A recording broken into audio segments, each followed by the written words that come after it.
Merci pour cette occasion et vous nous donnez encore de parler du COURUS, qui est le Centre des opérations de réponse aux urgences sanitaires.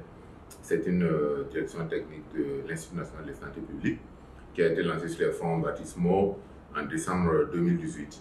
Et donc, il faut dire que le concept des centres d'opération d'urgence, ça vient après Ebola en Afrique de l'Ouest, où on a fait le constat qu'il n'y avait pas d'institutions spécialisées qui pouvaient effectivement travailler à préparer les systèmes de santé et à gérer des crises majeures telles que Ebola. Et fort de ce constat, l'OMS a fait donc une réforme de son organisation en créant donc le programme des urgences de santé publique et bien sûr en mettant en place aussi le concept des centres d'opération d'urgence de santé publique basé effectivement sur l'expérience d'ici Atlanta, qui elle aussi s'était inspirée aussi de l'expérience de la FEMA après donc les attentats de 2001 aux États-Unis.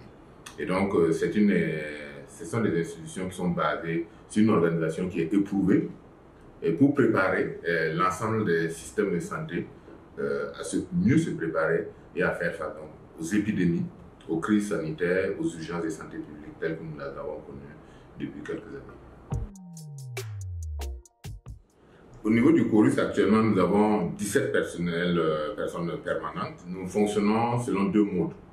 C'est-à-dire, lorsqu'il n'y a pas de problème spécifique, notre travail va se résoudre essentiellement à faire de la veille, à préparer aussi les systèmes. Et cela va consister à faire élaborer donc les documents de procédure opérationnelle standardisés, à élaborer donc les plans, à faire des exercices de simulation, pas seulement au niveau du COURUS, mais avec tous les acteurs du système qui sont concernés par la prise en charge des crises et des épidémies. C'est pour permettre donc à toutes ces personnes-là de s'exercer et d'être prêts lorsqu'il y a effectivement un problème qui survient. Maintenant, lorsqu'il y a une crise qui survient et qu'on a décidé d'activer le COURUS, effectivement, nous mobilisons du personnel supplémentaire pour les différentes crises que nous avons connues. Et bien sûr, c'est la crise à la réponse à la Covid qui a effectivement mobilisé le plus de personnes, et puisque nous avons mobilisé à un certain moment plus de 3000 personnes pour répondre à cette crise. Nous avons bénéficié, et bien sûr, d'un appui du gouvernement américain à travers CDC, le bureau CDC, le bureau pays du CDC Atlanta, qui a appuyé pour non seulement la réhabilitation des locaux, ça a été également équipé avec l'appui du gouvernement américain à travers le CDC Atlanta. Et nous avons aussi, en plus de cela, bénéficié de la formation, et bien sûr, de notre personnel à CDC Atlanta, au siège du CDC, sur la gestion des urgences sur 3 à 4 mois. Donc, depuis que nous avons effectivement lancé, avant même que le COURUS soit créé, nous avons envoyé environ 5 à 6 personnes se former. Et j'ai été la dernière personne à bénéficier de cette formation en 2020. En tout cas, lorsque ma formation a coïncidé avec l'apparition de la crise dans notre pays.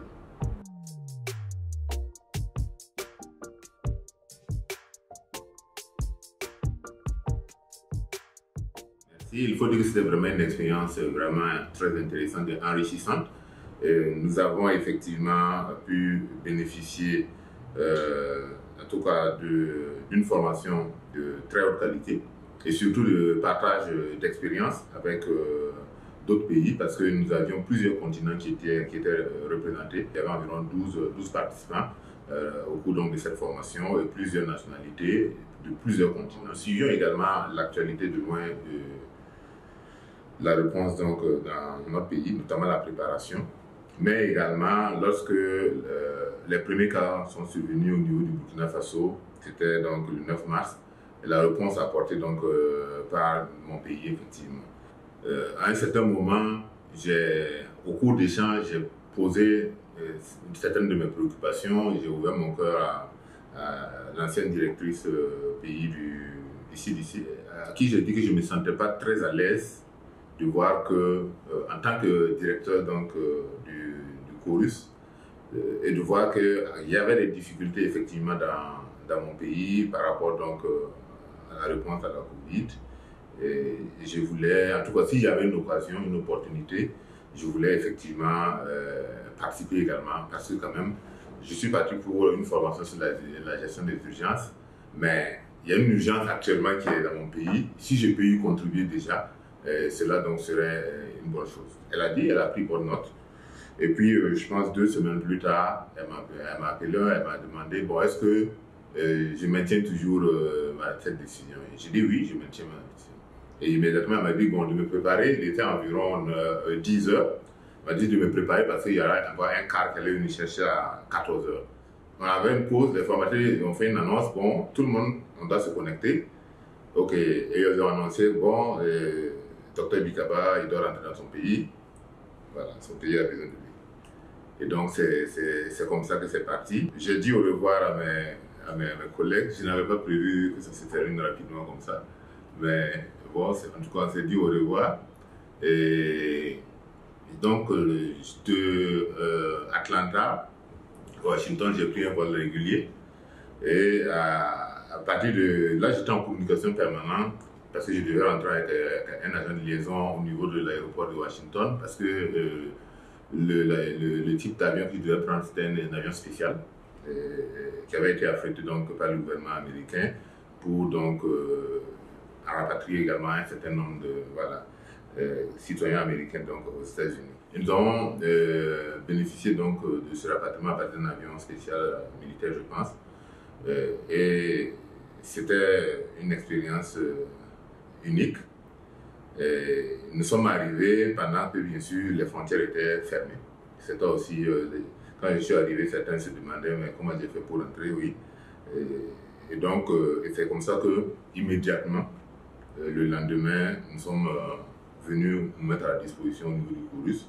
Mais je peux dire que ce que nous avons appris aux États-Unis, nous l'avions déjà, nous avions un certain nombre de bases, mais c'est venu, la formation aux États-Unis est venue consolider et effectivement faciliter une meilleure compréhension de certains concepts pour les appliquer donc sur le terrain. Et donc on ne peut dire que remercier en tout cas le gouvernement américain par rapport donc, à toutes ces opportunités que nous avons eu à faire. Remercier bien sûr ma hiérarchie à l'époque qui a autorisé, notamment le directeur général de l'INSP et le ministre effectivement à l'époque aussi, qui avait autorisé effectivement donc, cette formation. Mais un mot, c'est que nous sommes toujours, il y a la pandémie de la Covid qui sévit toujours, ici et là, dans le monde. Il est vrai que dans notre pays, de manière globale, on dira que c'est stable.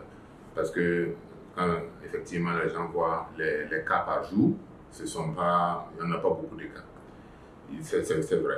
Mais nous voyons aussi que nous avons la résurgence des cas de Covid dans certains pays avec l'émergence des variants, notamment le variant Delta. Et dans plusieurs pays autour de nous, il y a une remontée qui est souvent spectaculaire et souvent sensible. Nous avons noté au cours du mois de juillet une légère augmentation par rapport au mois de juin, ce qui n'était pas le cas au cours des derniers mois, parce qu'on avait noté une diminution. Mais au cours du mois de juillet, nous avons noté quand même une légère augmentation. Cela nous interpelle à maintenir quand même la veille, à maintenir également le respect des mesures de protection pour éviter effectivement que nous ayons donc un autre pic, une autre flambée, une autre vague au niveau de notre pays. Et donc, nous avons le choix, nous pouvons porter les masques, nous pouvons respecter les mesures barrières. Et nous avons aussi une autre arme qui a été introduite, fort heureusement, qui est le vaccin, et donc qui a débuté depuis le 2 juin. Et nous invitons aussi, bien sûr, la population à bénéficier donc de ce vaccin qui permettra de renforcer aussi l'immunité et nous permettra aussi d'accélérer la sortie de cette crise, en tout cas pour notre pays. Le centre d'appel est une interface entre la population et le personnel soignant. Et ce centre a pour objectif essentiellement de donner à la population les informations concernant la maladie. Elle permet également une prise en charge à la population. Toutes les personnes qui ont été testées positives à la maladie ont appelé au centre d'appel afin de bénéficier d'un suivi et une prise en charge. Et également toutes les plaintes dues à la maladie, que ce soit au vaccin contre la Covid, tous ceux qui ont eu des effets secondaires dus au vaccin ont également appelé pour prendre des informations pour une meilleure prise en charge de leurs effets secondaires.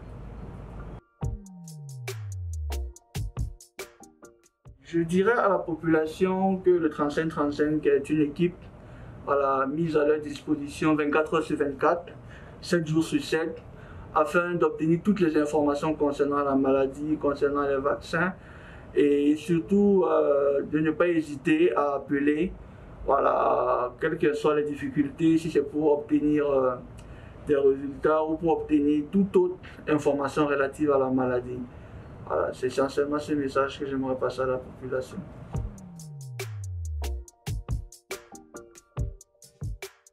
Je suis le docteur Anselme Siméon Sanou. J'ai complété mes études de médecine à l'université de Ouagadougou au Burkina Faso en 2011. Et j'ai aussi fait un master de santé publique et d'épidémiologie à l'université de Bordeaux-Ségolène en France en 2011 que j'ai complété. Et mon PhD en santé publique internationale et en épidémiologie que j'ai complété à l'université de Bergen en Norvège en 2020. En 2014, j'ai participé au Mandela Washington Fellow où j'ai été posté à Morgan State University à Baltimore dans le Maryland dans le cadre du Young African Leaders Initiative Programme. Et dans le cadre de ce programme, j'ai eu le grand plaisir et l'honneur de rencontrer et de serrer la main du président Barack Obama lors du sommet présidentiel à Washington DC. Donc après ma formation comme médecin épidémiologiste, je voulais vraiment partager mes compétences et mon expérience dans le domaine de la réduction des maladies, dans le domaine de la détection de la maladie, dans le domaine de la riposte contre les maladies, et faire partie du Centers for Disease Control, qui est reconnu au niveau mondial comme étant un leader dans le domaine de la prévention et dans le domaine du contrôle des maladies. J'ai rejoint CDC en 2017 comme conseiller senior en surveillance épidémiologique. Donc au niveau du bureau pays de CDC, je suis point focal surveillance des maladies à potentiel épidémique. Je suis point focal gestion des urgences de santé publique, système d'information en santé, assistance humanitaire, formation des épidémiologistes de terrain. Donc mon travail quotidien, c'est vraiment de faire la promotion du partenariat entre les CDC, le ministère de la Santé et les organisations de santé publique au Burkina Faso pour prévenir, détecter et répondre contre les maladies et relever les défis de santé publique. Il y a une longue histoire de partenariat entre les États-Unis et le Burkina Faso dans le domaine de la santé publique. Les deux pays ont contribué à réduire de façon significative l'impact de maladies mortelles comme la méningite, les infections respiratoires aiguës sévères, les arboviroses, les fièvres hémorragiques virales, la maladie à coronavirus.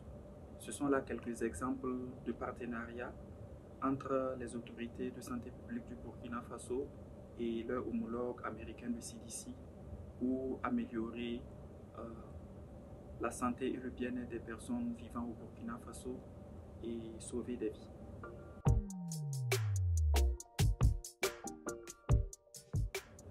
Depuis 2017, les États-Unis, à travers des accords de coopération avec les Centres américains de prévention et de contrôle des maladies CDC, on fournit environ 1 million de dollars, soit 540 millions de francs CFA, pour améliorer l'infrastructure nationale en matière de gestion des urgences de santé publique, la formation du personnel, la coordination de la gestion des urgences de santé publique.